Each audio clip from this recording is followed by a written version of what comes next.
আহমেদ সহ এখানে উপস্থিত বাংলাদেশ জাতীয়তাবাদী দলের স্বাস্থ্য বিষয়ক সম্পাদক অধ্যাপক ডাক্তার নজরুল ইসলাম এবং বাংলাদেশ জাতীয়তাবাদী দলের নির্বাহী কমিটির সদস্য মাহবুব ভাই সহ শাহিন ভাই সহ এবং অন্যান্য নেতৃবৃন্দ, আসসালামু আলাইকুম। আপনারা জানেন যে প্রায় 16 বছর পরে বাংলাদেশ জাতীয়তাবাদী দলের সিনিয়র যুগ্ম মহাসচিব এই ক্যাম্পাস থেকে তাকে বিদেশে যেতে হয়েছিল এবং তিনি তখন গুরুতর অসুস্থ অবস্থায় এই বাংলাদেশ বিশ্ববিদ্যালয়ে এখানে তিনি ভর্তি ছিলেন এবং সেখান থেকেই তাকে চিকিৎসার জন্য তাকে বিদেশ যেতে হয় এবং তিনি সেখানে দীর্ঘদিন চিকিৎসারত ছিলেন এবং সেখান থেকেই বাংলাদেশ জাতীয়তাবাদী দলের নেতৃত্ব দিয়ে গণতান্ত্রিক আন্দোলনের নেতৃত্ব দিয়ে জুলাই আগস্টের আন্দোলনের যে নেতৃত্ব দিয়ে তিনি বাংলাদেশকে স্বৈরাচার মুক্ত করে গণতন্ত্রের বাতাস সুবাতাস বইয়ে দিয়েছেন। কিন্তু আপনারা দেখতে পাবেন যে একটি বিশেষ দলের প্ররোচনায় এখন বাংলাদেশে গণতন্ত্র যে ধারাবাহিকতা অব্যাহত থাকবে সেদিকে ব্যাহত করার জন্য একটি বিশেষ দলের প্রচারণা চলছে। আন্দোলনের ফসল তারা বিএনপির এখন যিনি ভারপ্রাপ্ত চেয়ারম্যান, সেই সময় সিনিয়র যুগ্ম মহাসচিব জনাব তারেক রহমানকে গ্রেফতার করে বিনা কারণে মিথ্যা মামলায় সাজা দিয়ে শারীরিক নির্যাতন করে, যে নির্যাতনে তাকে কারাগারে এবং এই পিজি হাসপাতালে অবস্থান করতে হয়েছে, তারপরে চিকিৎসার জন্য বিদেশ তিনি যান। তবে আমার এরপরে তিনি যেন দেশে ফিরতে না পারেন, একের পর এক মিথ্যা মামলা দিয়েই গেছে হাতে। নানাভাবে মানসিক পর্যদস্ত করা হয়েছে, শারীরিক করা হয়েছে। এত যন্ত্রণা ভোগ করে 17 বছর নিজের পরিবারের সাথে বিচ্ছিন্ন থাকতে হয়েছে। মায়ের সাথে দেখা হয়নি,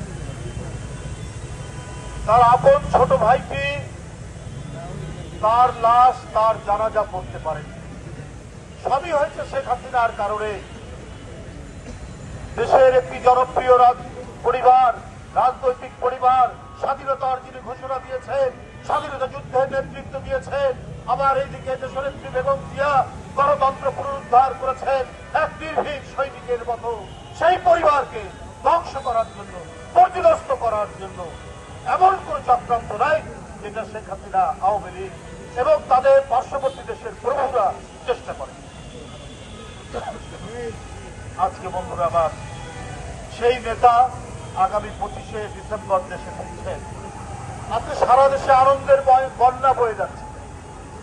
আজকে সারা দেশে শুভেচ্ছা জানানোর জন্য বাংলাদেশ থেকে লক্ষ লক্ষ মানুষ, বাংলাদেশের বিভিন্ন প্রত্যন্ত অঞ্চল, জেলা থেকে লক্ষ লক্ষ মানুষ ঢাকার থেকে ছুটে আসছেন শুধু প্রিয় নেতাকে এক নজর দেখার জন্য। 17 বছর নিজের দেশ, মাটি, মানুষের কাছ থেকে চক্রান্তমূলক ভাবে তাকে বাধা দিয়ে আটকে রাখা হয়েছে। আজ তিনি আসছেন শুধু এক নজর দেখার জন্য। আজকে মানুষ সমাগম হচ্ছে ঢাকা শহর। বন্ধুরা আমার, আমরা সরকারের কাছে বলেছি তার পর্যাপ্ত নিরাপত্তা দেওয়ার জন্য। দলের পক্ষ থেকেও আমরা সবাই, প্রত্যেকটি নেতা কর্মী তার নিরাপত্তার জন্য আমরা সবাই কাজ চালিয়ে যাব। সরকার কথা দিয়েছেন তার নিরাপত্তা নিশ্চিত করবেন ইনশাল্লাহ। তিনি নেমেই তার মা, যিনি ভালোবাসায়, মায়ায়, মমতায় কোনোদিনও জোর করে লাল চোখ দেখিয়ে বাংলাদেশের মাটি থেকে যাকে পাঠানো যায়নি, তিনি আজ এক মরণাপন্ন ভয়ঙ্কর অসুস্থতার মধ্যে চিকিৎসাধীন রয়েছেন এবার কি আর হাসপাতালে। প্রত্যেক নেতৃবৃন্দ আজকে সারা জাতি নেত্রীর জন্য আল্লাহর কাছে দোয়া করেছেন, তার সুস্বাস্থ্যের জন্য আল্লাহর কাছে দোয়া করেছেন, তার দীর্ঘায়ুর জন্য আল্লাহর কাছে দোয়া করেছেন। তার সেই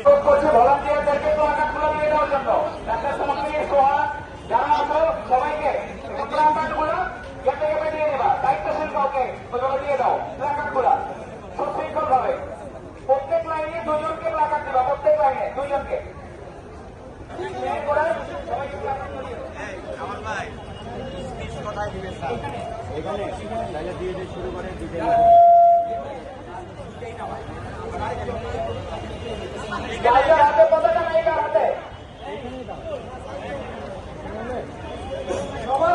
তিনি যাবেন এভার কেয়ার হাসপাতালে বিমানবন্দর থেকে নেমে, এবং যাওয়ার পথে 300 ফিটে উপস্থিত যে জনসমাগম, সেখানে তিনি একটি সংক্ষিপ্ত শুভেচ্ছা বক্তব্য দিয়ে তিনি তার মাকে দেখতে যাবেন। তারপরে সেখান থেকে তিনি বাসায় যাবেন। আমি সবার কাছে আহ্বান রাখবো, 25শে ডিসেম্বরের এই যে আমাদের ভারপ্রাপ্ত চেয়ারম্যানের আগমন এবং তাকে শুভেচ্ছা জানানোর জন্য মানুষের ঢল, এই ঢল যেন সামুদ্রিক ঢল পরিণত হয়। কিন্তু সবাইকে শান্তিপূর্ণভাবে থাকতে হবে, রাস্তার দুই ধারে দাঁড়িয়ে তাকে অভিনন্দন জানাতে হবে, শুভেচ্ছা জানাতে হবে। কেউ কোনো বিশৃঙ্খলা করবেন না, রাস্তার মধ্যে যেন কোনো ধরনের ইয়ে না হয়। বাসায় যাওয়া পর্যন্ত উনি তার মা দেশনেত্রী বেগম খালেদা জিয়াকে দেখে বাসায় যাওয়া পর্যন্ত আপনারা রাস্তার দুই ধারে উপস্থিত থাকবেন, তার আগে সেখান থেকে যাবেন না। এই বলে আমি আমার বক্তব্য, এই মিছিল পূর্ববর্তী বক্তব্য এটা শেষ করছি। ধন্যবাদ।